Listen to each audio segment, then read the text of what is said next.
গোবিন্দের মস্তকের চূড়ার উপরে যে ময়ূর পাখাটা রয়েছে বাবা, এই ময়ূর পাখাটা কে জানে? ময়ূর পাখাটা হলো চন্দ্র দেবতা। রাধারানীর চরণে, গোবিন্দ চরণে ধ্যান করেছিল, তপস্যা করেছিল গোবিন্দ অঙ্গ পরশ পাবে বলে। সত্যযুগ থেকে গোবিন্দের চরণে ধ্যান করছে গোবিন্দ পরশ পাবে বলে। তার ধ্যানে সন্তুষ্ট হয়ে গোবিন্দ তাকে কৃপা করলেন, বেশ তুমি এতদিন ধরে ধ্যান তপস্যা করছো, তুমি আমার অঙ্গ পরশ পাবে বলে। তবে এই সত্যযুগে সম্ভব নয়। আগত দাপর যুগে আমি যখন শ্রীকৃষ্ণ হয়ে মধুময় বৃন্দাবনে লীলা করব, তখন আর অন্য কোথাও নয়, তুমি আমার মস্তকে শোভা পাবে। তা এই যে ময়ূরের পাখা মা, এই ময়ূর জনমটা কিন্তু আমাদের এই যে দুর্লভ মনুষ্য দেহটা পেলাম আসতে,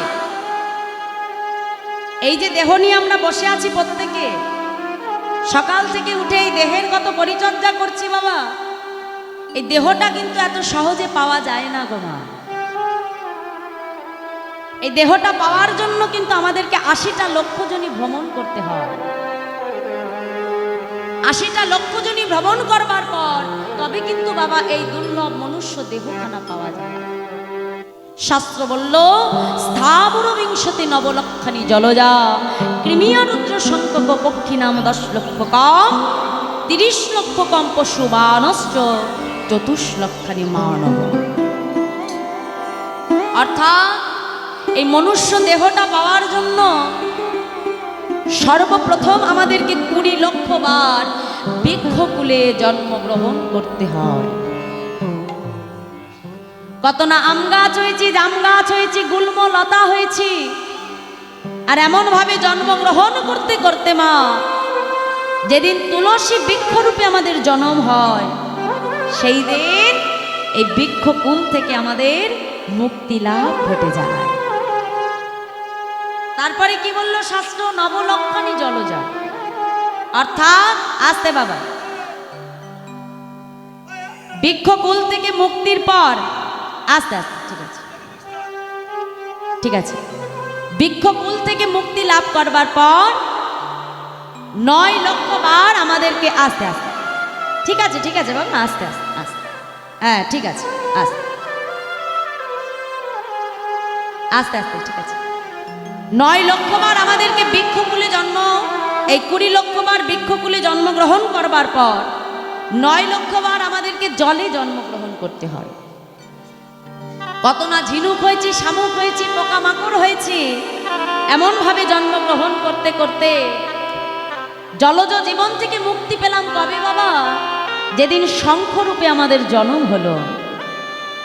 ওই শঙ্খরূপে জন্মগ্রহণ করে যেদিন গৌর গোবিন্দ সেবায় লেগেছি, সেই দিন প্রভু জলজ জীবন থেকে আমাদের মুক্তি লাভ ঘটালেন।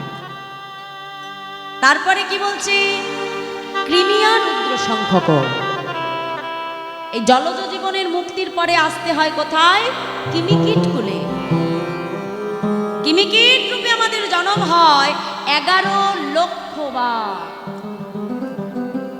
কত না পোকামাকড় হয়েছি মা, কত নোংরা, কত আবর্জনার পোকামাকড় হয়ে যন্ত্রণা ভোগ করতে করতে যেদিন মধুকর অর্থাৎ মৌমাছি রূপে জন্ম হয়, মৌমাছি রূপে জন্মগ্রহণ করে ফুল থেকে মধু সংগ্রহ করে সেই মধু যখন গৌর গোবিন্দ সেবায় লাগে, তখনই কিন্তু আমাদের কিমিকীট জনম থেকে মুক্তি লাভ ঘটে যায়। তারপরে শাস্ত্র বলছে ১০ লক্ষ কম অর্থাৎ ১০ লক্ষ বার আমাদের পক্ষীকুলে জন্মগ্রহণ করতে হয়। আর এই পক্ষী জন্মের শেষ জন্ম যেদিন ময়ূর রূপে আমাদের জন্ম হয়। কেন বাবা? কারণ ময়ূরের পেখমটা শোভা পেয়েছে কোথায়? গোবিন্দের মস্তকে। তাহলে ময়ূরের থেকেও আরো সুন্দর সুন্দর পাখি আছে কি বাবা, তাই তো? কিন্তু কারোর পালক তো গোবিন্দের মস্তকে উঠলো না। ময়ূরের পালক আমার গোবিন্দ চূড়ায় শোভা। তাই এই পাখি জনম থেকে যেদিন ময়ূর কুলে জন্মগ্রহণ করে ভগবান সেবায় লাগে, সেই দিন পক্ষী জনম থেকে মুক্তি লাভ ঘটে। তারপরে শাস্ত্র বলছে 30 লক্ষ কম পশু মানস্য, তারপরে 30 লক্ষ বার আমাদের পশুকুলে জন্মগ্রহণ করতে হয়। কত না কুকুর হয়েছে, ছাগল হয়েছে, ভেড়া হয়েছে, মোষ হয়েছে, এমন ভাবে জন্মগ্রহণ করতে করতে আমাদের পশু জন্মের শেষ জন্ম কোনটা মা জানা আছে? পশু জন্ম, হ্যাঁ বাহ, গাভী, ঠিক। কেন বাবা গাভী জন্ম শেষ কেন? গোবিন্দ সেবায় লাগে। গাভীর দুগ্ধ দহন করে এনে ক্ষীরসর নবনী প্রস্তুত করে আমরা গোবিন্দ সেবায় দিই।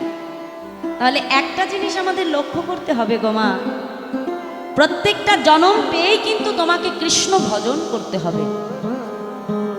কৃষ্ণ ভজন যদি তুমি করতে না পারো মা, তাহলে কিন্তু তোমার দেহের মুক্তি ঘটবে না।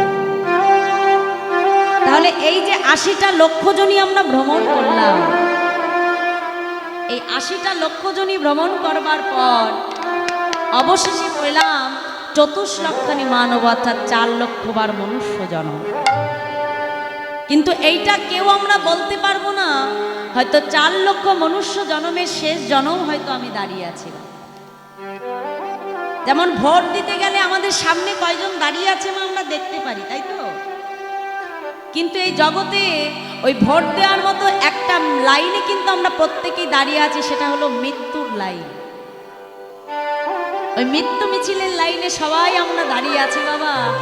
আর কার কখন সময় হবে, কার সামনে কতজন আছে, পেছনে কতজন আছে, কেউ বলতে পারবো না। ভগবান যাকে যেদিন ডাক দেবে, সব শেষ করে সব ছেড়ে কিন্তু আমাদেরকে চলে যেতে হবে।